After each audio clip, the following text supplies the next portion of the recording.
নমস্কার ফ্রেন্ড, আমি আশুরঞ্জন দাস। আমি আজকে এসেছি আপনাদের সামনে সম্পূর্ণ একটি নতুন ভিডিও নিয়ে এবং আমি চেষ্টা করব ভিডিওটি সম্পূর্ণ বাংলা ভাষায় আপনাদের সামনে তুলে ধরার। তো আপনারা অনেকে শেয়ার মার্কেটে আসছেন, শেয়ার মার্কেটে না জেনে অনেকে ট্রেডিং করছেন। শেয়ার মার্কেটটা অ্যাকচুয়ালি অনেকে জুয়া অথবা সাট্টার মতন করে দেখে, নাকি ব্যবসার মতন। শেয়ার মার্কেটে যদি ব্যবসার মতন করে দেখা যায় তাহলে অবশ্যই খুব সহজে শেয়ার মার্কেট থেকে প্রফিট কামানো যায়। তার জন্য কতগুলো ফান্ডামেন্টাল অ্যানালাইসিস জানতে হবে। তার আগে আমি আমার নিজের সম্বন্ধে আপনাদের সামনে পরিচয় দিই। আমি আশুরঞ্জন দাস। আমি 2017-তে শেয়ার মার্কেটে এসেছি। তো প্রথম আমার লস হতো। লস হওয়ার পরে এমন এক সময় আমার ক্যাপিটালের 80%, প্রায় 80% ক্যাপিটাল ডুবে যায়। ডুবে যাওয়ার পরে আমি সিদ্ধান্ত নিয়েছি যে আমি ট্রেডিং করব না। তো সেই দিনই রাত্রিবেলায় আমি চিন্তা করি যে আমার টাকাটা আমি যখন হেরেছি, কেউ নয় কেউ একজন তো জিতেছে বা কামিয়েছে, আপনারা বলতে পারেন। শেয়ার মার্কেটে একজন জিতলে একজন হারে, তো কেউ না কেউ জিতেছে, আমি হেরেছি। তো সে কী করে জিতলো, তার জন্য আমাকে কঠোর পরিশ্রম করতে হবে। তো আমি শেয়ার মার্কেটে খুব কঠোর পরিশ্রম করে আজকে আপনাদের আশীর্বাদে একটি ভালো জায়গায় আসতে পেরেছি।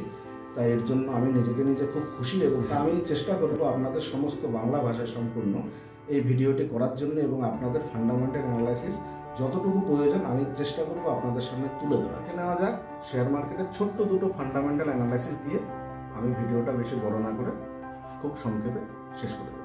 আসুন,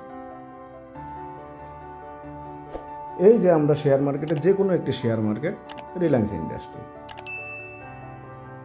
এই রিলায়েন্স ইন্ডাস্ট্রি আসার পরে এই ফান্ডামেন্টাল অ্যানালাইসিস আমরা যখন ক্লিক করব, তো এখানে দেখুন, এখানে দেওয়া আছে বুক ভ্যালু এবং ফেস ভ্যালু। আমরা অনেকেই জানি না এই ফেস ভ্যালুটা কী এবং বুক ভ্যালুটা কী।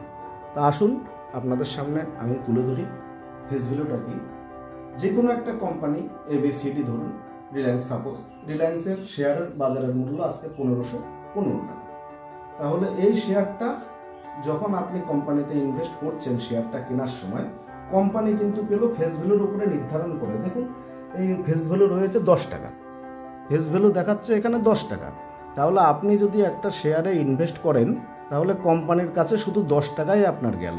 বাকি টাকাটা কে পেল? যে শেয়ারটি আপনার কাছে সামনে থেকে সেল করেছে। আপনি বাই করেছেন, আপনি কিনেছেন, সামনে থেকে কেউ বিক্রি করেছে, করে কোম্পানির অধীনে শুধু 10 টাকাটাই গেল, আর বাকি টাকা পেল যার কাছ থেকে আপনি শেয়ারটি কিনেছেন। আর বুক ভ্যালু কি? বুক ভ্যালুটা হচ্ছে গিয়ে কোম্পানি কোনো কারণে, যদি কোম্পানি ধরুন বন্ধ হয়ে গেছে, কোম্পানি চালাতে পারছে না, তখন তো কোম্পানির ম্যানেজমেন্ট কোম্পানি বন্ধ করবে। করার পরে তখন বুক ভ্যালু হচ্ছে কোম্পানির যা জিনিস আছে। ধরুন একটা কোম্পানি ট্রেডিং করতে গেলে নানান কিছু দরকার, কোম্পানি রিলায়েন্সের নানান মেটেরিয়াল আছে, সেই পেয়ার পার্টস বিক্রি করার পরে এই 623 টাকা আপনাদের ফেরত দেওয়ার মতন কোম্পানির ক্ষমতা রয়েছে। তো এই দুটো ফান্ডামেন্টাল অ্যানালাইসিস দিয়ে খুব সহজে আপনাদের সামনে ভিডিওটি আমি সমাপ্ত করতে চাইছি। আপনারা চেষ্টা করবেন আমার পাশে থাকার জন্য। আর যদি ভালো লাগে আমার ভিডিওটি লাইক করবেন, ফলো করবেন এবং সাবস্ক্রাইব করে বেল বাটনে হিট করে দেবেন, যেহেতু আমার সব সময় প্রথম ভিডিওটি আসলে যেন আপনাদের কাছে নোটিফিকেশন সবার আগে চলে যায়। নমস্কার।